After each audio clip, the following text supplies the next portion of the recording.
Hi, my name is Kimberly. So today I'm going to talk about some topics that we've seen in our course before or that we read in our goals that we had to do. So the first topic that I'm going to talk about is SBI, which you guys already know is a strategy based instructions. And this has six categories. The first one is memory strategy. The second one is cognitive strategy. The third one is compensation strategy. The fourth one is metacognitive strategy and affective strategy. And the last one, social strategies. As we know, this helps our students to learn how to be more self dependent about their learning and their own way of thinking. So this is great for the student to know what works better for them, what they can do to help to improve in other classes or improve their thinking and self awareness as well. Another topic that I'm going to touch is teacher talking time. And Nuna tells us that it can be a good tool for the class, but we need to avoid code switching for a better understanding of the language.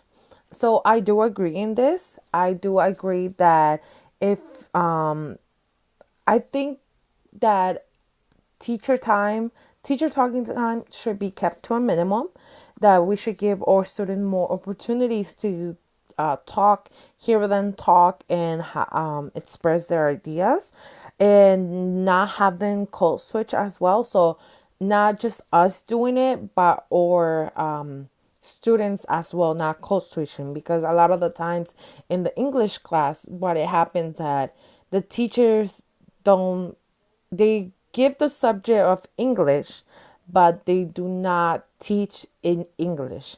So, and their students, they know that and they just speak Spanish. And the point is to learn. And they are not learning anything. Maybe they are learning a few words, instructions, and things like that, but they need to know how to speak the language as well. So, this is something that in our society is really common, that a lot of the teachers just speak Spanish and that's the whole course, which should not be like that. It should be in English fully for the students to have a better understanding of how it's pronounced. The word is pronounced because most of them are just getting maybe 1 hour a week or at most 3 hours a week of English, and that's not enough time for them to practice it and as well to learn everything they need to learn. So, this is something that we need to implement a lot in our classes when teaching.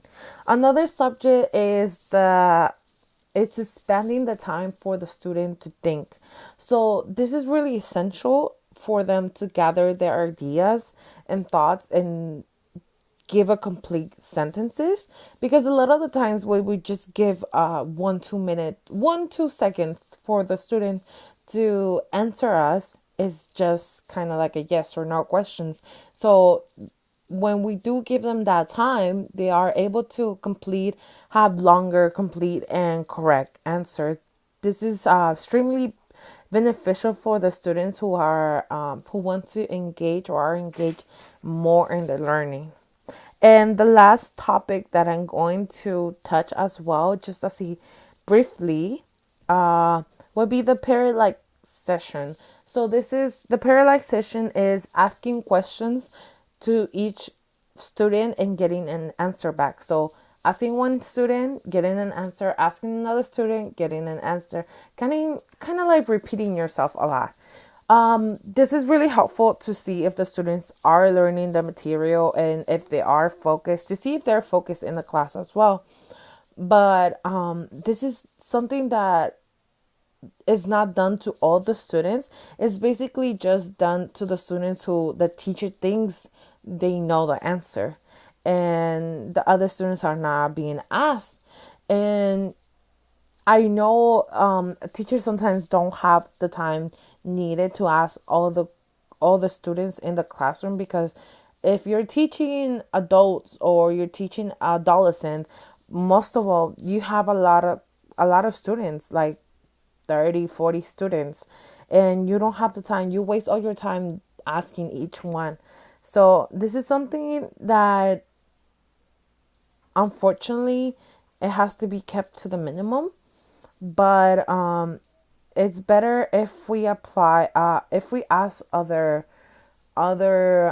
students, not just the ones we think they know the answer. So this is all for me. Thank you.